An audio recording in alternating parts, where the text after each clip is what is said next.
All right, we're listening in there to the Senate caucus on international narcotics control hearing. However, we see that House Minority Leader Hakeem Jeffries is now stepping up to the podium. Unpresidential behavior, and Senate Republicans still don't have a clue as it relates to what needs to be done to address the health care crisis that they've created. Tens of millions of Americans all across the country, as we speak, are beginning to receive notices that their premiums, copays, and deductibles are about to skyrocket. They are about to experience thousands of dollars in additional expense per year, and in some cases, thousands of dollars in additional expense per month. It's unsustainable. And Republicans have refused to address it. They'd rather keep the government shut down than provide affordable health care and extend the tax credits for everyday Americans, for working class Americans, and for middle class Americans.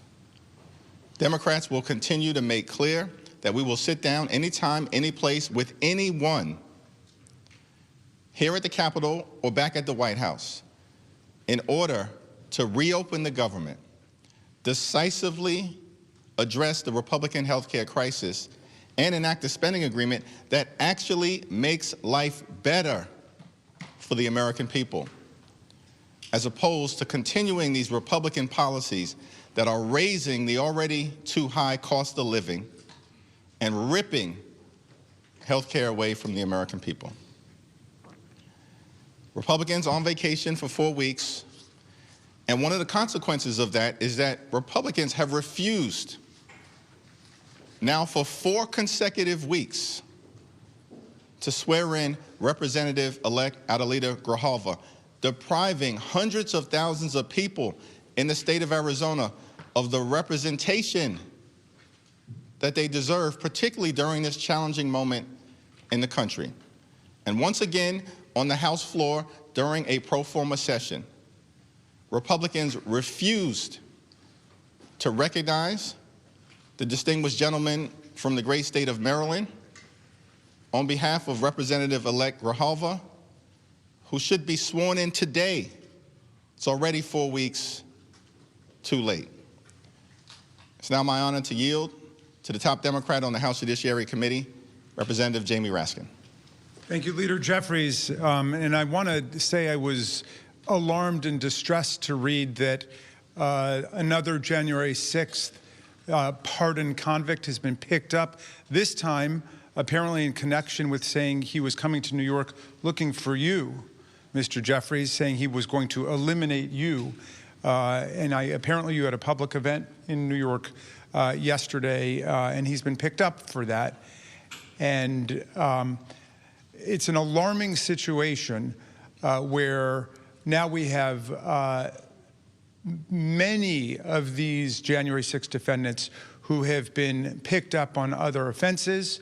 The Department of Justice is not zealously prosecuting them for other crimes that they've committed. They've even taken the position that if other crimes were discovered in the course of the January 6 investigation, they were pardoned for those crimes too, which is false, which contradicts the actual text of the pardon. But they are bending over backwards to let these people be out. And it's a very dangerous situation. And I said on the very day that Donald Trump pardoned 1,600 people en masse without obviously studying the details of each individual case, that President Trump and his administration would be responsible for whatever happens with these people. They've got a responsibility to rein them in. Some of them they've hired. Jared Wise, who is a January 6th attendee, he was there on the 6th, and he entered the building illegally. And he also chanted, "Kill him," when his fellow riders were attacking the police. He called the police Nazis and Gestapo. He's now the senior advisor to Ed Martin, who himself was there on January 6th and was a lawyer for people on January 6th. And he tweeted out on that day that it was like Mardi Gras.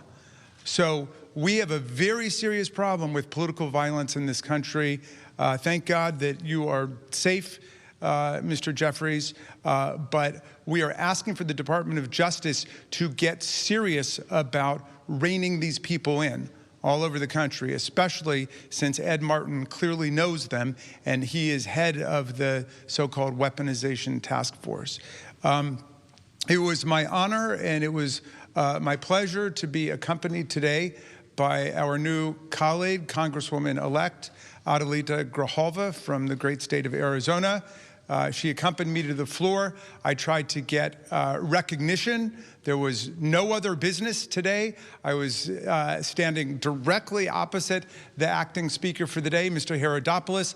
The moment the Pledge of Allegiance was over, I asked for recognition because I wanted to move a unanimous consent motion that the Speaker of the House be directed to move on the next legislative day, tomorrow, to swear in Ms. Grijalva, and yet he turned away, he pretended he didn't notice me, and he scurried out of the room, which to me is disgraceful.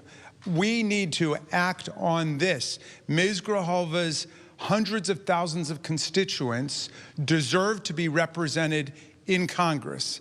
And even during these pro forma sessions, all of us who are members of Congress, including Congresswoman-elect Grijalva, can introduce legislation. But Ms. Grijalva, as I understand it, I'll let her tell you about it, she is not able to do constituent work for her constituents. We are trying to get in touch with Social Security, Medicare, Medicaid, the VA every day on behalf of our constituents. Meantime, she's got constituent requests piling up on a desk, and I'd be very interested to hear you talk, Adelita, about what resources you have and what resources you don't have. But we consider you an elected member of Congress. There's no right or power that's been invoked by Speaker Johnson as to why he continues to refuse to swear her in. So I'm just here to endorse all the demands of our leadership. We should bring Congress back. The Republicans should get back to Washington, and we should restore all of the health care that's been savagely cut by the Republicans' dreadful, awful bill, and we should swear in our new colleague, and we should move forward with the business of the people. I am very pleased to introduce you to Adelita Grijalva, our most newly elected member of Congress who continues to wait to be sworn in. Thank you. Thank you. Buenas tardes. Good afternoon. Thank you, Leader Jeffries and Ranking Member Raskin, for the opportunity to speak here, and for, I think this is the 5th time that a member of Congress has tried to get some recognition in order to have me sworn in. Today is day 28 since my election. And I think that it's really important that we appreciate that 812,000 Arizonans do not have representation in Congress. My dad passed away a little over 7 months ago in March. And since that time, the offices were able to provide constituent services. It was the People's Office of Arizona CD7. On September 23rd, those services ended. And so I do not have access to provide services in district. And I think that I also don't have a budget. So this back and forth, coming back and forth, is on my miles that I had stored up because I don't have a budget. I'm not able to open a lease in district. And I think that, you know, the efforts that have been provided to me, and I'm appreciative of the administration's effort, the departments in the administration, they're trying to provide piecemeal solutions to some of the problems that we have. But respectfully, there's so much that cannot be done until I am sworn in. And so every moment that passes that I'm not able to provide constituent services or be a voice for Arizona, I can't bring the issues forward that they sent me here to do. And so while you know, we're getting a lot of attention for not being sworn in, I'd rather get the attention for doing my job. And I can't do that right now without being sworn in. And there were it's just notable to continue to mention there were 2 Republican members that were sworn in less than 24 hours from the date of their special election, April 1st. They were sworn in less than 24 hours, April 2nd, on a pro forma session. It's not unheard of for this speaker to do that. And so I continue to ask for us to have the same opportunity, and for the 812,000 people in Arizona that do not have a voice right now to have the opportunity to have me here representing them. Thank you. Thank you, Adelita. Thank you, Jamie. It's a disgrace that Mike Johnson and Republicans continue to refuse to swear in Representative-elect Adelita Grijalva. It's disrespectful of her. It's disrespectful to the 812,000 people who elected her. It's disrespectful to the great state of Arizona, and it's disrespectful to the House of Representatives, which is supposed to be the people's house, but under Republican leadership has turned into nothing but a rubber stamp for Donald Trump's extreme agenda. Questions? Leader Jeffries, when did you receive or learn about the threat against you from Christopher Moynihan, and is it plausible that the Speaker hadn't heard about this case before a reporter asked him this morning, since the authorities in New York announced the arrest on Sunday? Well, that's not clear, and that, is for people to judge the credibility of that response. At the end of the day, here in America, we're living in a moment of extreme political violence. And that impacts every single person in public service and the people that we are all working hard to represent. But we will not be intimidated. We will continue to show up and stand up and speak up for the American people, to improve their quality of life, to address the extremism that is being unleashed on everyday Americans by this administration all across the country. We will not bend. We will not break. We will never bow down. And when it comes to these extremists out there, you better watch how you talk when you talk about me. Next question. Mr. Leader, good afternoon. Thank you. Is the only way the government can reopen if Donald Trump gets engaged in negotiations? Donald Trump is the president of the United States. Republicans have the House and have the Senate at the same period of time. They have complete control of government, and they made the decision to shut the government down rather than provide health care to everyday Americans through extending the Affordable Care Act tax credits, while at the same time addressing the other aspects of the Republican health care crisis, the biggest crisis in health care that we've ever seen in modern-day America, brought to us by extreme Republican policies, like the largest cut to Medicaid in American history, triggering the fact that all across the country, hospitals, nursing homes, and community-based health centers are closing, including in rural America. It was uncovered yesterday that throughout the state of Alabama, there are about 50 or so hospitals and medical institutions that may close in the next year or two because of Republican policies. Because of Republican policies in states like Georgia, Virginia, and Maryland, healthcare premiums without an extension of the Affordable Care Act tax credits may increase by $2,000 a year.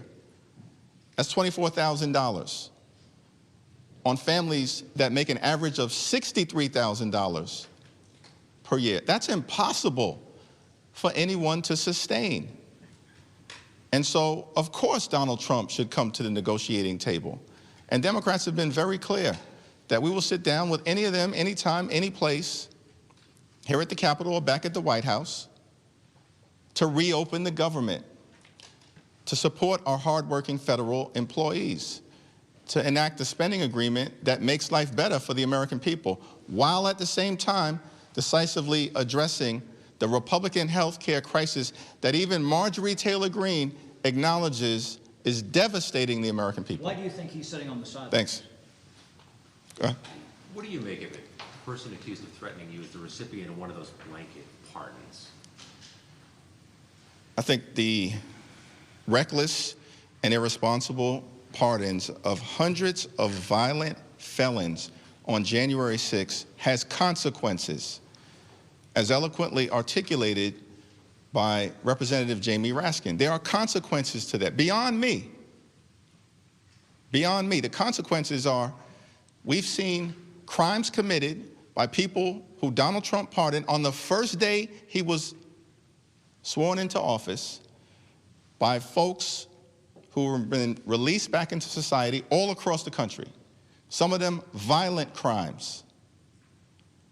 And so there are consequences to these irresponsible actions, and not a single House Republican has walked away from them, not a single one. There are consequences when these extremists who are part of the Trump administration label the entirety of the Democratic Party as terrorists or criminals. There are consequences to that beyond us.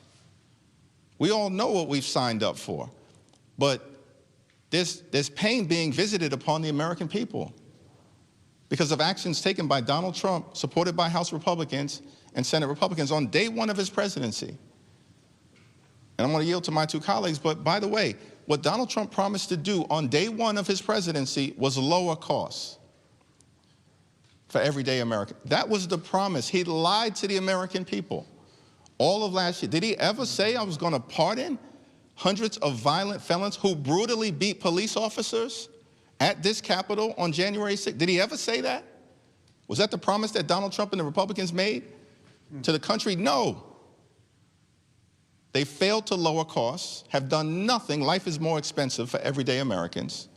Electricity costs up. Grocery costs up. Housing costs up. Now they want to jack up health care premiums on working class Americans. But they have time to pardon hundreds of violent felons, release them back into society, threatening the public safety of everyday Americans, and then can't spend a moment trying to make life more affordable, make health care more affordable for the American people. Can I add Jamie? one thing to this? Thank you for that question. Up until Donald Trump, the pardon process was governed by Department of Justice rules, by statute, and of course by the Constitution. And there was a very set pattern, which is each pardon application was considered on its own.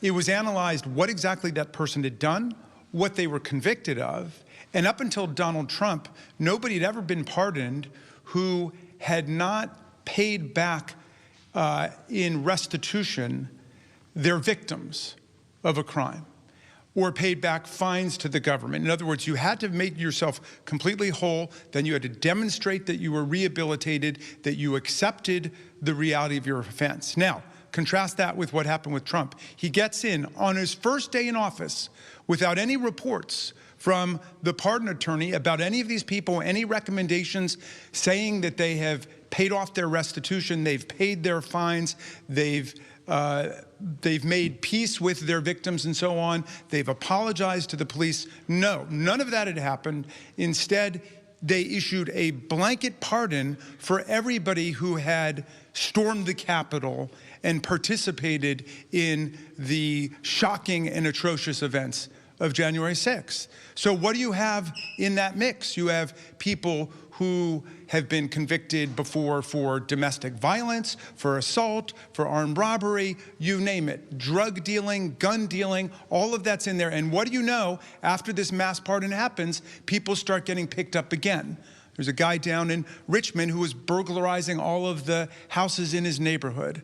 And now this guy, Moynihan, says he's going to eliminate the minority leader of the United States House of Representatives. So they have enough people over at the Department of Justice who know a lot about January 6th, including Ed Martin, who was there tweeting on that day, describing it as a day of celebration like Mardi Gras, and his senior advisor, Jared Wise, who was here yelling, "Kill him," about the police, that they should know how to get these people into line, because it's a very dangerous situation. And I just want to add finally to what Mr. Jeffries said. Speaker Johnson described the exercise of First Amendment rights across the country by 6 or 7 million Americans as part of the No Kings rallies as a Hate America rally. The Hate America rally happened on January 6th, 2021. We saw what a Hate America rally looks like. There were more than 140 police officers who were wounded, injured, hospitalized. Many of them have been forced out of police work because of what happened on that day. And what does Speaker Johnson say about that? Nothing. Now, he's part of the cover-up. He's part of trying to sweep the whole thing under the rug. Meantime, you had 7 million people participating peacefully, non-violently in the American political process yesterday, and everybody should be praised for that. Those protests were a model for First Amendment exercise in the United States. Thank you. Mr. Leader, thank you. Speaking of the protests over the weekend, as you say, millions of Americans came out, the vast majority peaceful, old, young, all of that. However, Speaker Johnson displayed some of the signs that we saw, which did seem to indicate violence. One of them showing in effigy a picture of President Trump being hanged. Also, we've seen video of people saying that, for example, 8647 to them meant that they did want the president killed. How do you respond to those on the left using that kind of rhetoric? We've continued to make clear in this country that political violence directed at anyone, at any time, for any reason, wherever it emanates from, is unacceptable. Democrats have made that clear. We don't see that coming from Republicans on the other side. We don't see that type of unequivocal denunciation. In fact, they've described the January 6th hate rally as Mardi Gras, as a normal tourist visit, as a parade, as a celebration, and then they pardon hundreds of violent people and unleash them back in communities across the United States of America.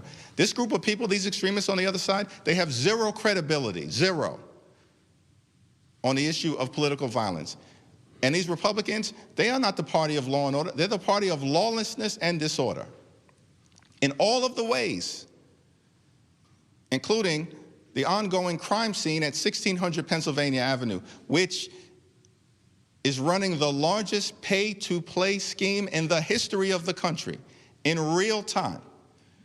And we had nothing but crickets from Mike Johnson and the other side of the aisle. Get lost with your denunciations. The No Kings protest was peaceful, it was powerful, and it was patriotic. Millions of people, more than 7 million people.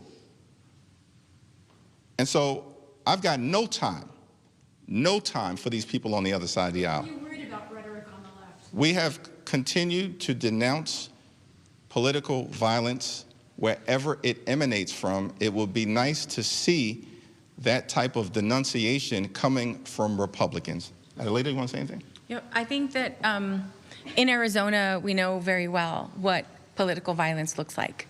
Former Representative Gabby Giffords was shot while she was doing a Congress on Your Corner event. I think that what needs to be done is complete condemnation of any violence. And when you think about when we've all served locally, right? We all want to encourage people to get involved in our political system. The best representatives are those that are homegrown and are motivated to do this kind of service, like a public servant and servant leadership. And when we are faced with violence and attacks, it doesn't matter how strong people look on the outside, it shakes you on the inside. There is absolutely no reason why Leader Jeffries' family should be concerned about his safety. Nobody should have to deal with that kind of hate and violence on a regular basis. And so we can nitpick all of the little details, but fundamentally, this is not okay, and this is not normal. It's not. And when you have a president who is giving away $40 billion of our tax money to a foreign entity and not taking care of what's going on at home, but also, by the way, enriching themselves, I think that that's a conversation we should be having. But when we talk about signs here and there, and I mean, I was in Tucson, it is beautiful. There are like 4,000 people there, all walks of life, all ages. The vast majority had never gone to a protest before. That's pretty cool. And I think what that shows, and it's an indication of the general unhappiness and displeasure of the American people in this administration. Michael. Thank you, Mr. Leader. We're 2 weeks away from 3 important elections: California 50, New Jersey's gubernatorial election, Virginia's gubernatorial election. I'm curious to know if you think those 3 elections will they be a signal to kind of where the Democratic Party is headed as we go into 2026? Just how are you thinking about those elections? I know you've had varying degrees of activity in each of those. Just want to get your general thoughts. It will be a signal about where the country is headed in the midst of dealing with the national nightmare that is the Trump administration and the Republican sycophants in the House and the Senate who are embracing all of this extremism. That's what the New Jersey gubernatorial election is going to represent. That's what the Virginia gubernatorial election is going to represent. And that's what Prop 50 in California is going to represent. And we're going to win. In California, I was there all weekend. We're going to win in California, stop Trump from stealing the election by rigging congressional maps all across the country, and we're just getting started in California. Remember I said this, just getting started in California.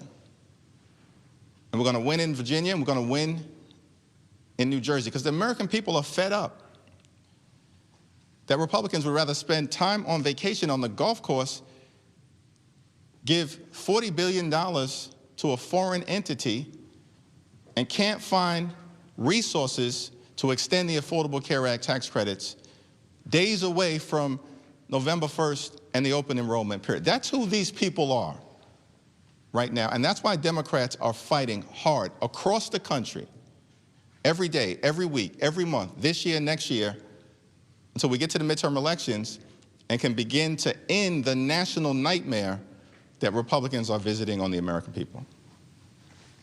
Congresswoman-elect, can I ask if you've heard from the Arizona Attorney General about the lawsuit against Speaker Nelson?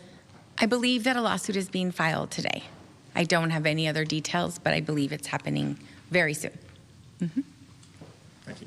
I want to ask about your conversation with Speaker Johnson over the weekend. Did you discuss any changes to the CR or any way to extend the ACA? It's a private conversation that will remain private. Thanks. Given the rise of political violence and especially this latest threat against you, should members have increased security? And if so, what is the legislative path forward? Could there be a vote on a standalone bill? Because I know there was some language in the CR. Well, Representative-elect Adelita Grijalva said it in such a powerfully eloquent way.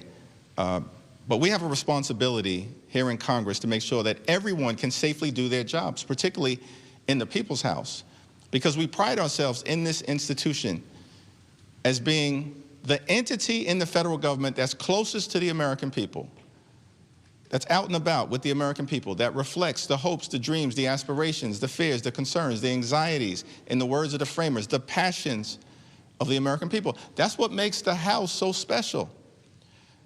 And so for members to be able to continue to do their jobs in that regard, we certainly have to increase significantly the amount of safety that is provided. And we continue to work on that. Significant steps have been taken, and more needs to be done.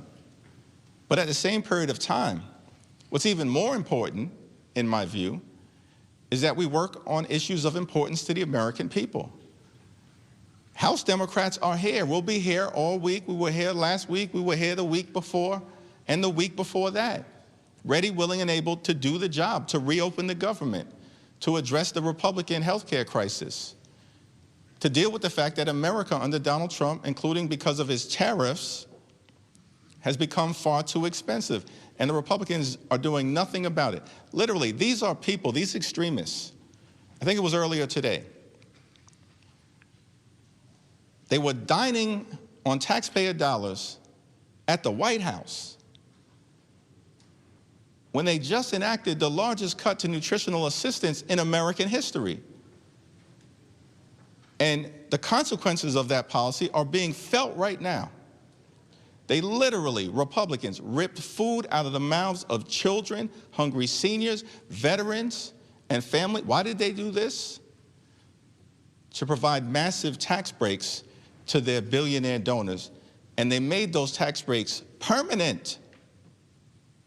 And now this same group of extremists can't even be bothered to have a conversation about extending the Affordable Care Act tax credits for working class Americans, middle class Americans, and everyday Americans.